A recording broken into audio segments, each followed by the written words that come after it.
right. Good morning, Maureen Kile with Coldwell Banker. Today we're going to talk about the things you should look for when you go to buy a house. I noticed that first-time homebuyers especially are looking at things that don't matter. They're looking at things like the style. Is this a farmhouse? You know, the modern farmhouse. What kind of carpet do we have? What color is the paint?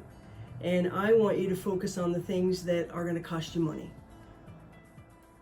Okay, so we're going to first talk about what to look for if you're going to look at your house like an investment. When you're thinking about a house as an investment, you want to buy a house that's not going to limit the market in any way. And real estate is very regional, it's geographical. So what is okay here in Tulsa is not okay in California, and vice versa. So I'm going to talk only about what's important in the Tulsa market. You will have to get a realtor in your local area that knows your market to give you this type of information where you live. In Tulsa, if all the bedrooms are upstairs, that is going to limit your market greatly. We're kind of a young state, and so we don't have a lot of really old houses like they do up north. Very few of our houses are built in the turn of the century. Most of our houses are built after 1950. So we don't see a lot of bedrooms upstairs. So people are not expecting that. When you buy a house with all the bedrooms upstairs, you limit your market to only people who can take the stairs, like young people. And even those young people want at least the master bedroom to be down. So if you purchase a house with all the bedrooms up, you limit your market greatly, which means that the house is going to stay on the market when you go to sell. So if you want to buy a house, if this is your dream house and all the bedrooms are upstairs, you just need to be aware it's going to take you a long time to sell it when it comes time. Where is the house in the location in the neighborhood?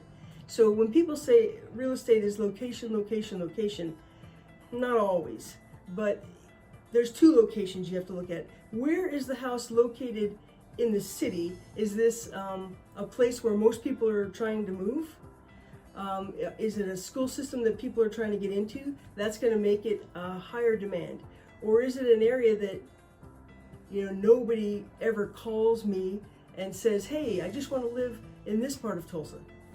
That's going to limit your market if you buy something in an area that not very many people are interested in.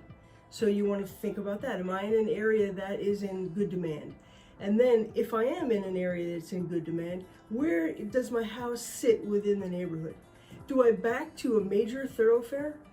If you do, if you back to a major thoroughfare, you're going to have a tough time selling that house. Half of the market, and you can't rationalize that.